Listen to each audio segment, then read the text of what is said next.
Bom dia a todas e todos. Dou boas-vindas ao curso de Geometria Algébrica 2, de doutorado, que está sendo oferecido de forma remota no período de março a junho de 2021.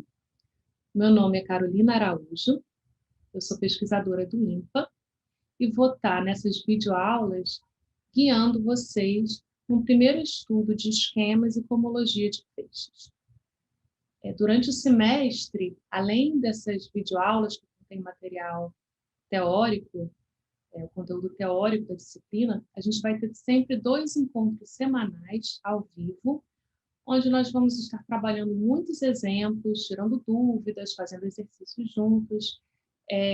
Para aqueles que estão só acompanhando essas aulas, eu queria só ressaltar a importância de se trabalhar muitos exemplos e se fazer muitos exercícios sobre esse material, né? Eu vou estar disponibilizando algumas listas de exercício ao longo do curso. Ok, então vamos lá, deixa eu começar dando algumas referências sobre o curso, que a gente vai estar usando no curso. A principal referência para esse curso vai ser o livro do Hartshorne, Geometria Algébrica, Algebraic Geometry, que já se tornou um clássico de introdução à geometria algébrica moderna. Os exercícios que eu vou estar passando vão ser retirados desse livro. E, além disso, eu estou consultando esses 2 outros livros, um do Mumford, The Red Book of Varieties and Schemes, e um livro bastante novo do Eisenbud and Harris, The Geometry of Schemes. Essa daqui é a ementa do curso de Geometria Algébrica 2. A gente vai tratar na maior parte do curso de feixes e esquemas, e no terceiro terço do curso a gente vai fazer uma introdução à cohomologia de feixes coerentes. Ok, então nessa primeira aula o que eu quero fazer é dar uma introdução histórica e motivação para a teoria dos esquemas. E com isso a gente vai ter um primeiro encontro com esquemas. Eu vou dar uma definição incompleta do que é o espectro de um anelo.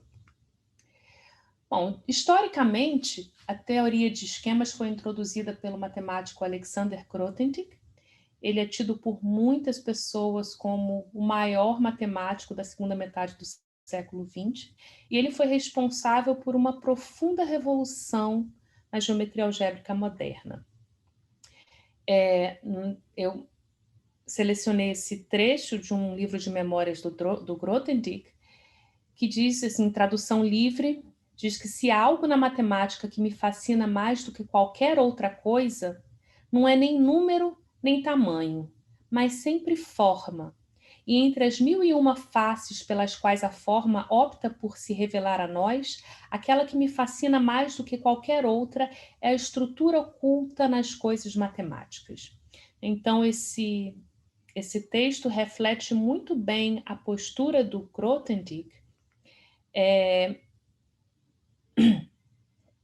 em que ele busca uma abstração matemática profunda de forma a revelar as propriedades mais fundamentais dos objetos matemáticos, né? Então, isso é um pouco o que a gente vai estar vendo nesse curso.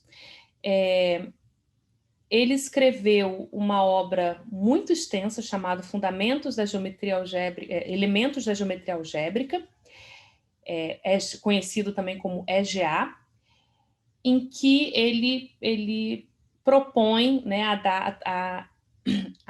dar os fundamentos da geometria algébrica moderna. Ele, a princípio, pretendia escrever uma obra com 13 volumes, mas acabou escrevendo apenas 4 volumes, e isso já somou mais de 1.500 páginas, né? Então, essa é uma obra importantíssima na matemática e lhe rendeu, junto com outros trabalhos, a medalha Fields de 1966. Alguns anos depois, o Grothendieck abandonou a pesquisa matemática por motivos políticos. Eu não vou entrar aqui na história, na vida do Grothendieck, mas sem dúvida é uma biografia muito interessante de matemático. Para aqueles que estão interessados, eu deixo o convite aí a se aprofundar. O primeiro dos 4 volumes que o Grothendieck escreveu no Elementos de Geometria Algébrica trata exatamente dos esquemas, a linguagem dos esquemas.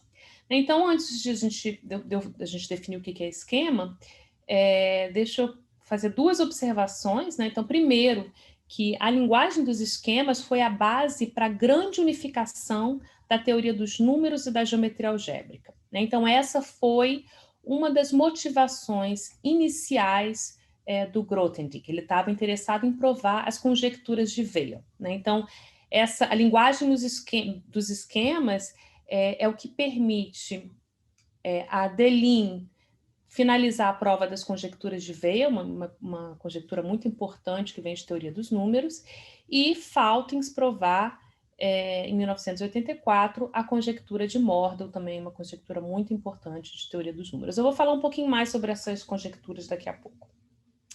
E, além disso, a linguagem dos esquemas, ela permite uma maior flexibilidade a argumentos geométricos, em especial sobre infinitesimais e que eram inacessíveis através da teoria clássica. Eu vou tentar também, no final da aula de hoje, exemplificar um pouco sobre essa questão de limites em geometria algébrica. E isso permitiu que fosse desenvolvida a teoria de espaços de Moduli em geometria algébrica. Teoria de espaços de Moduli que hoje ocupa um lugar central na pesquisa em geometria algébrica, né? Então, essas são algumas motivações para a gente estudar esquemas. São estruturas matemáticas extremamente abstratas, mas elas carregam uma força tremenda para a gente abordar esse tipo de problema, né? Teoria de números, espaços de Moduli e outras construções. Ok, então deixa eu tentar exemplificar o ponto de vista de Grothendieck através de um exemplo. Vamos olhar para uma curva projetiva plana definida como zero de um polinômio em 3 variáveis x, y, z. Por exemplo, essa equação, esse polinômio cúbico que a gente tem aqui nesse slide. Então, se você estiver interessado em estudar a geometria dessa curva projetiva, a primeira coisa que você tem que decidir é sobre que corpo você está trabalhando, né? Por exemplo, se eu estiver interessado em soluções reais dessa equação polinomial, homeomorficamente, o conjunto de soluções no plano projetivo real dessa equação polinomial vai ser a união de 2 círculos. Por outro lado, se você estiver interessado em soluções complexas para essa equação polinomial, então o conjunto de soluções tem uma estrutura natural de superfície de Riemann. Então, nesse caso, no plano projetivo complexo, o conjunto de soluções dessa equação polinomial, ele vai ter uma estrutura de superfície de Riemann com gênero 1, né? Então, a toda a superfície de Riemann compacta, a gente vai ter um gênero associado. Nesse caso aqui, essa é uma superfície de gênero 1. Então, a gente vê que, olhando para soluções com coordenadas em diferentes corpos, a gente vai nos dar objetos geométricos diferentes. Mas a gente pode ir além. Essa equação, ela tem coeficientes inteiros, né? Os inteiros, o anel dos inteiros é um objeto inicial na categoria dos anéis comutativos com unidade, né? E, portanto, a gente pode olhar para qualquer corpo ou qualquer anel comutativo e olhar para o conjunto de soluções dessa equação polinomial com coordenadas nesse corpo ou nesse anel. Por exemplo, deixa eu discutir 2 casos importantes, o caso de corpos finitos e o caso do corpo dos racionais, né? Então, esses 2 casos vão estar intimamente ligados com a teoria dos números. Então, vamos primeiro falar do corpo FQ. como esse é um corpo finito, claramente essa solução só possui um número finito de soluções. Então, a gente pode olhar para esse conjunto finito e ver qual é a cardinalidade. E a gente pode fazer isso não só para FQ, mas para qualquer extensão finita de FQ, que vai ser um corpo da forma FQ na N. Então, a gente pode juntar essa cardinalidade desses conjuntos em uma função geratriz. Então, essa é chamada função zeta local, construída, né, a partir, codificando esse número de soluções sobre os corpos F na Q na N. As conjecturas de Weyl têm a ver com essa função zeta local. Weyl conjecturou que ela deveria ter certas propriedades. Existe aí uma forte analogia com a função zeta de Riemann, e não é à toa. E, então, como eu falei, essas propriedades dessa função zeta local vão ser conjecturadas por Weyl e depois demonstradas mais para frente por vários matemáticos, e Deligne finalizou a prova das conjecturas usando fortemente a teoria de esquemas. Agora, falando um pouco sobre o corpo dos números racionais, aqui a gente tem uma relação íntima com as equações diofantinas. Como a gente está trabalhando com coordenadas projetivas, a gente pode multiplicar pelo MMC dos denominadores e encontrar uma solução, na verdade, inteira. Então, a gente está interessado em encontrar, muitas vezes, quais são essas soluções inteiras, ou quantas são. Então, é claro que o corpo dos números racionais é um subcorpo dos complexos. Então, o conjunto dos pontos com coordenadas em Q vai ser um certo subconjunto daquele toro que aparece quando a gente trabalha sobre os complexos. E a gente pode se perguntar quais são as propriedades desse conjunto dos pontos racionais. Será que ele é finito? Será que ele é infinito? Se ele for infinito, será que ele é denso? Será que ele tem alguma estrutura especial?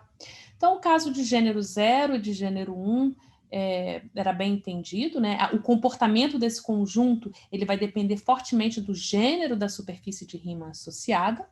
E Mordell conjecturou que se o gênero da superfície de Riemann associada for maior do que 1, então o número de soluções deve ser finito. Então, isso novamente foi demonstrado agora por Faltins, usando todo o poder da teoria de esquemas. Então, qual é a ideia de Grothendieck? Vamos começar olhando de novo para essa equação. Para simplificar, eu olhei agora para a equação afim. Eu deshomogeneizei o polinômio e a gente vai olhar para essa equação e pode procurar soluções com coordenadas em diversos corpos. A ideia de Grothendieck é que a gente associar a essa equação um objeto matemático, que vai ser um esquema, de forma que esse esquema, esse objeto matemático, ele possa carregar a informação sobre propriedades geométricas e de contagem sobre qualquer corpo K. Então, mais precisamente, o que a gente vai fazer é olhar para o anel quociente do anel dos polinômios em duas variáveis com coeficientes em Z, quociente pelo ideal gerado por esse polinômio F. A partir desse anel, a gente vai construir o que a gente chama de espectro do anel, que vai ser a nossa primeira definição de esquema. Ok, então o que é o espectro de um anel, que a gente denota por spec de A? Então, para a gente discutir, para eu dar uma primeira definição, eu queria antes voltar e relembrar alguns resultados que a gente viu em geometria algébrica 1. Então, em geometria algébrica 1, a gente frequentemente trabalhava sobre um corpo K algebricamente fechado e a gente olhava para variedades afins X contidas em algum espaço afim a N, sempre com a topologia de Zariski.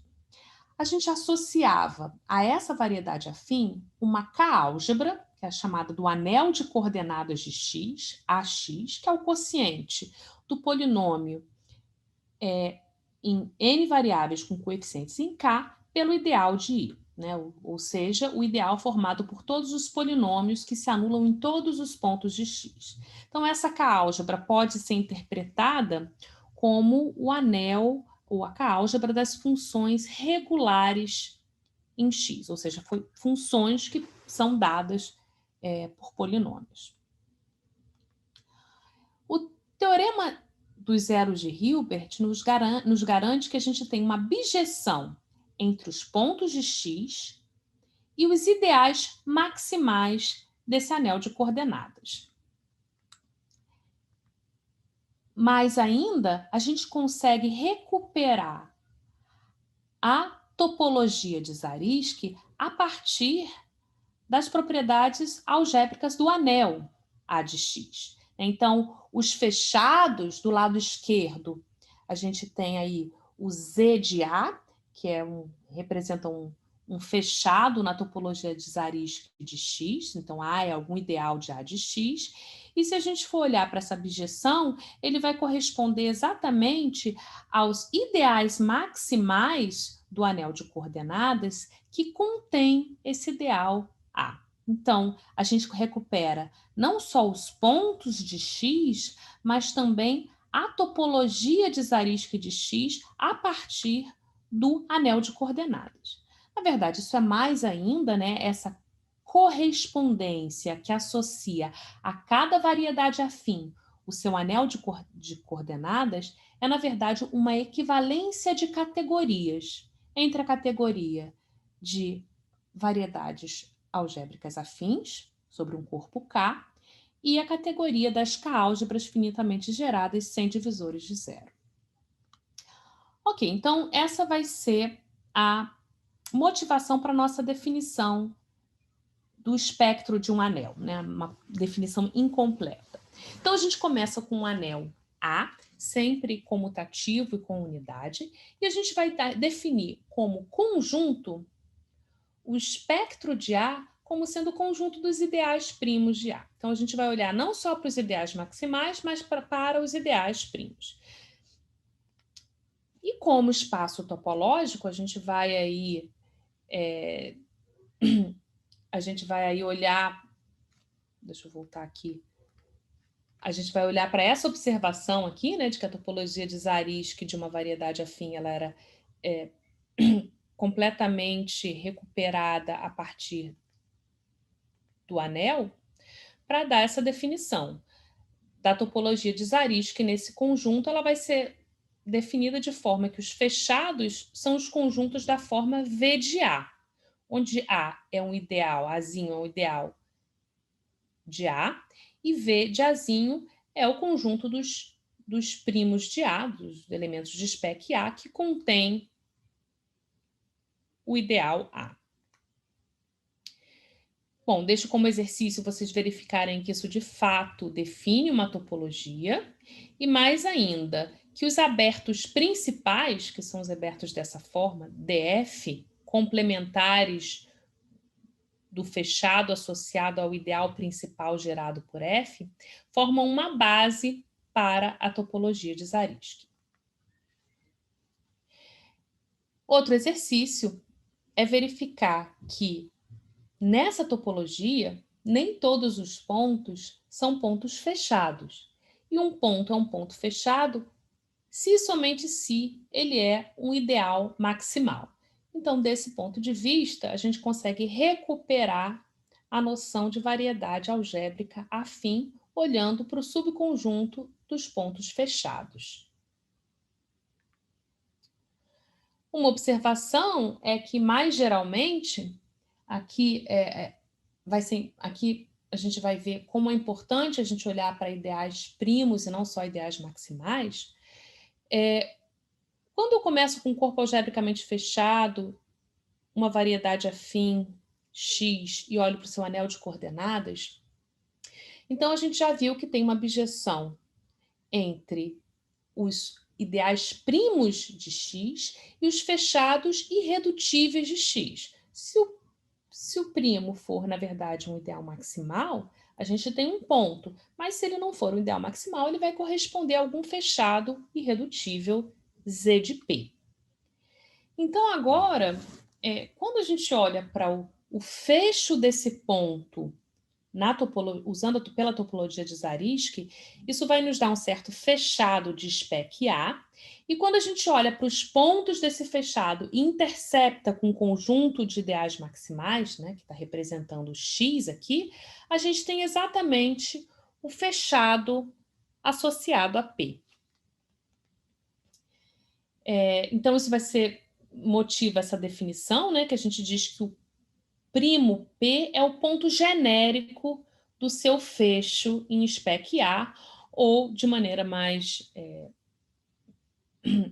com abuso de notação, a gente diz que P é o ponto genérico do fechado Z na variedade afim. Então, com isso, a gente tem aqui essa figura que vem do livro do Hartja.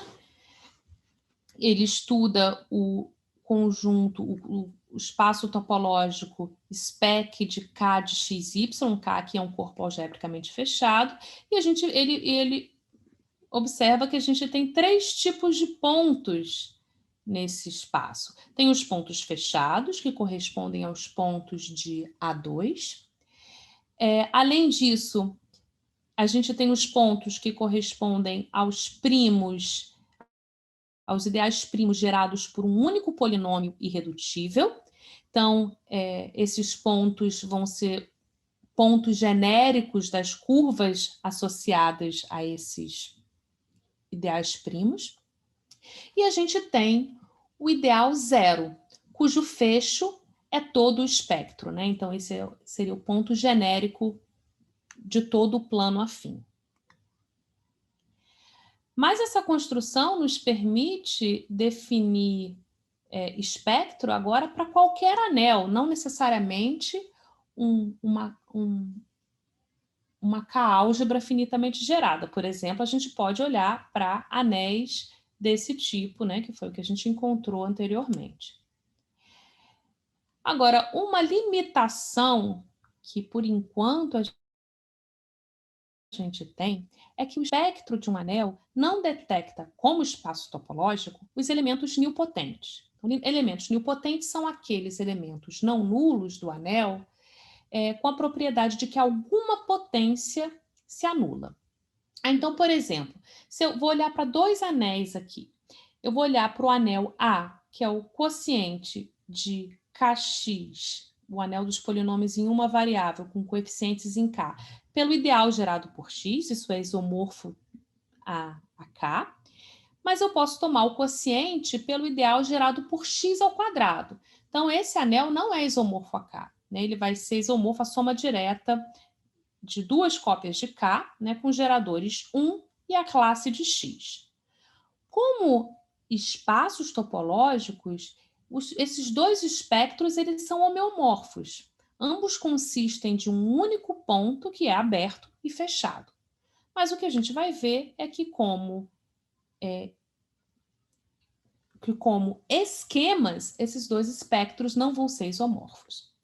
Então, mais geralmente, eu deixo como exercício vocês verificarem que se você começa com um anel comutativo A e olha para o ideal nilpotente de A, lembrando aqui que o ideal nilpotente é aquele formado por todos os elementos nilpotentes, e se você já viu álgebra comutativa, você sabe que esse ideal ele pode ser obtido também como interseção de todos os ideais primos de A.